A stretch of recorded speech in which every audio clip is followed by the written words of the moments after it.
Hello, this is Jared from Hive Lead with the Life of a Marketer podcast. And today, as a guest, I have Garrett Jestice. Did I say your last name right? You got it. Yep. All right, awesome. Garrett works with companies and helps them to set up their marketing. I'm going to allow him to introduce himself and tell more about what he does. Garrett, tell us about who you are and what you do. Thanks, Jared. Appreciate it. I'm excited to be on the show today. So, yeah, like Jared said, I'm Garrett Justice. In past life, the last 8 to 10 years, I've worked in early stage B2B startups, mostly in software, as a marketing leader. And just about 6 months ago, I ventured out on my own, started consulting. I work now as a go-to-market advisor for early stage companies. So, one thing I noticed is early stage companies often don't know where to start when they want to launch or scale their marketing efforts. It's hard to do. There's so many different levers to pull. So that's really where I focus. I've really honed in on a process that I've tested out over the last, 8 years, and worked with lots of different startups. And I implement that process at every company to help them scale faster and to grow. So that's it. Awesome. Awesome. All right. Well, tell us what's the best thing about being in the marketing industry? Best thing about being in the marketing industry, it's constantly changing. So I think that's a pro and a con. So if you like learning, if you like things that are fast paced and constantly changing, marketing is definitely a place to be. Right? There's always new channels, new approaches, kind of coming out to do marketing. That also brings a lot of complexity to it. So that can be the hard part as well, is navigating everything. I'm a person who likes variety. I like both right and left brain thinking, and that's one of the things that kind of drew me to marketing. Within marketing, there's disciplines that are heavy quantitative and some that are heavy creative.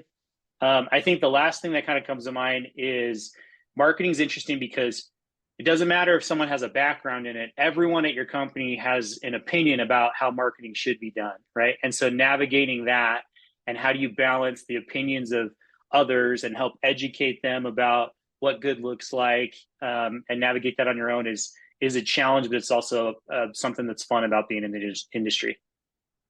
Awesome. Awesome. I agree. It's never dull in the marketing industry. There's always new stuff coming out, especially right now with the AI. It's just like something new every day. It's hard to actually keep up.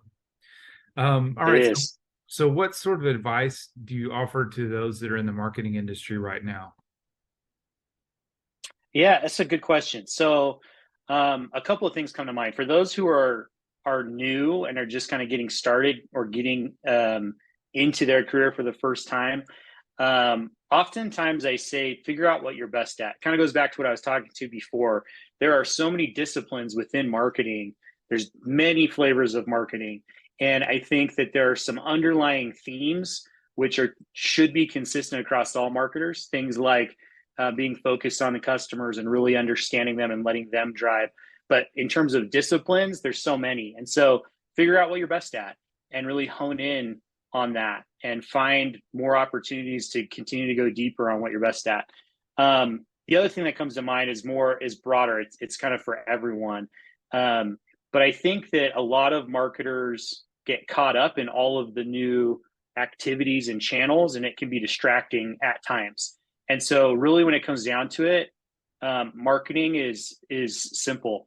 I mean, the main goal of marketing should be about helping improve sales, and there's lots of ways to do that. But there's some core fundamentals that should be consistent across everything, like talking to customers, like understanding and solidifying your messaging and how you speak about what you do, like building trust with your audience before you try and sell them. So focus on the fundamentals, focus on that customer research. It should be the core of everything that you do.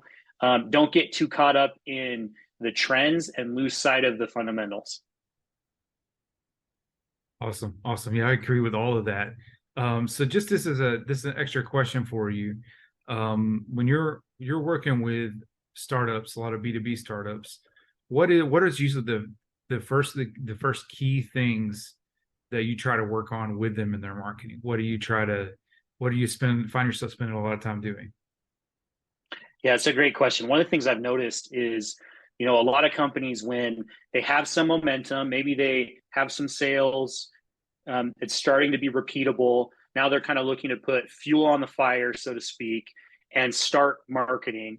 What they often do is they jump straight to execution, right? So they hire an agency or a freelancer or someone full time to run ads for them and do SEO or something like that. And all of that's super important, right? But I think that jumping straight to that is a mistake. What those companies need to do, and what I typically coach them on, is let's focus on aligning on the fundamentals like customers, messaging, and what our channels or go to market motions are, and making sure we're not doing too many of them. Again, early stage startups, if they try and do too many things at one time, they're going to go an inch deep and a mile wide and not get the impact that they want.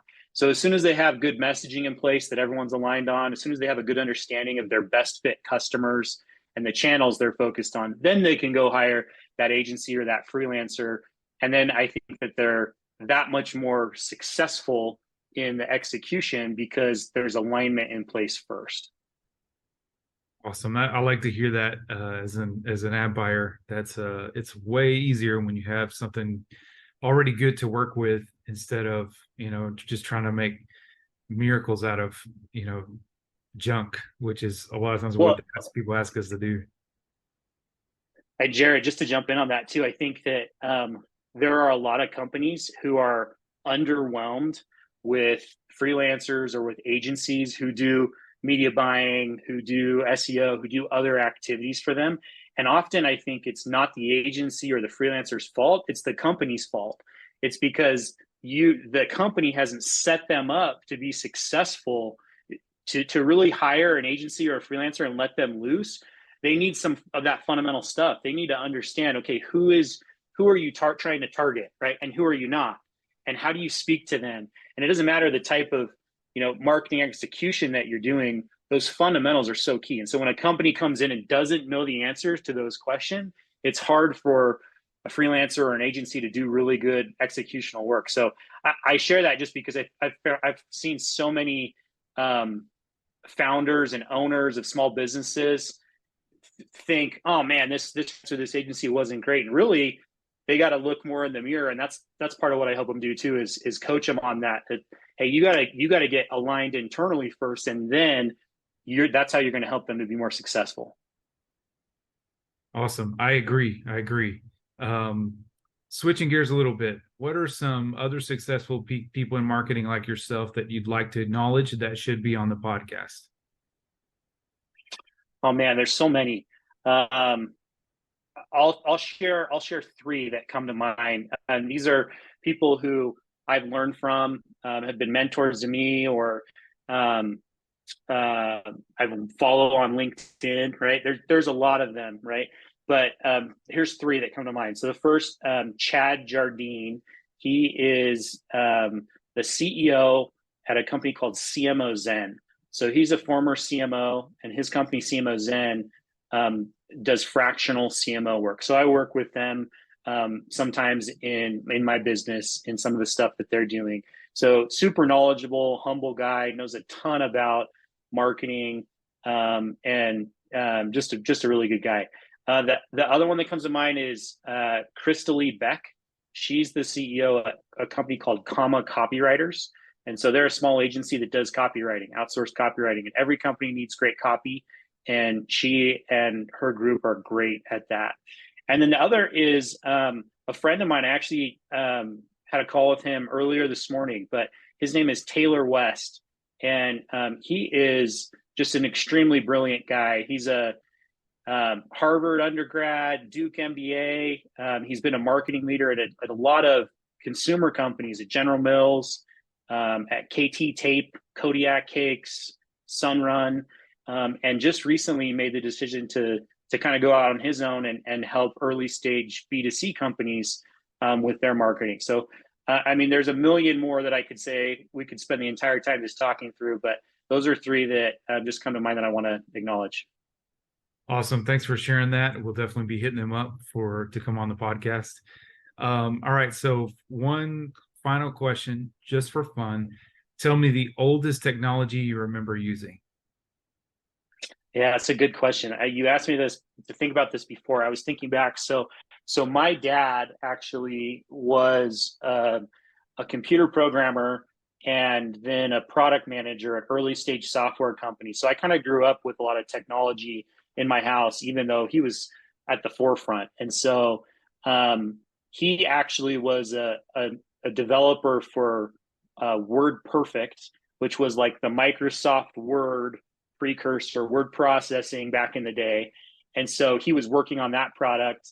I One of the things I remember though is, we had this box of a computer, black and white screen, that as a kid I used to play Pong on it. And that was one of my favorite things. Just again, Pong, if you don't know it, is just moving the paddles back and forth and the little ball bounces back and forth. So on a super, super old computer. So that's probably one of the first that I remember, using as a kid. Super old, dragging the telephone later on as a teenager, dial up internet, having to unplug the landline and drag the cord across the kitchen to plug in the computer, and it made that sound as it took 5 minutes to warm up before you could get on the internet. So all of that, you're just making memories come back now as I'm talking about this, Jared. Yes, I still love Pong, man. I still can sit there and play. Yeah. It's a fantastic game that still is interesting. There's so many different versions of it now that are interesting. Yeah, I don't miss those days though. I like it now. It's more fun now, I think, with all I I agree. It's a little bit easier, huh? yeah, I mean the dial up, a lot of people have talked about that on the podcast, about dial up and having to sit and wait and taking like sometimes 5 minutes for an internet page just to load, Yeah. uh and now that would be unthinkable. But it was an interesting time for those of us who actually did those things at the time and took advantage of it. Not everybody did, but anyways. All right, Garrett, thank you so much for coming on our podcast. We like to keep the podcast pretty short, so we're going to end here. You can catch the Life of a Marketer podcast on social media, either if you're friends with me or following me, or if you have access to one of the groups that we manage. We stream it on Facebook Tuesdays and Thursdays at 11 something, right after 11. You can catch it. You can also subscribe to our YouTube channel, where we'll also release it at the same time. So if you're subscribed to the Life of a Marketer podcast, and if you want to get on our list, you can email me directly at jared@hiveleafmarketing.com, and I will add you to our email list whenever we release the podcast. If you're watching this, please like and subscribe and give us some love so that we can get this, podcast dispersed a little bit more. This is the Life of a Marketer podcast. Once again, thank you, Garrett, one more time. Over and out, everybody.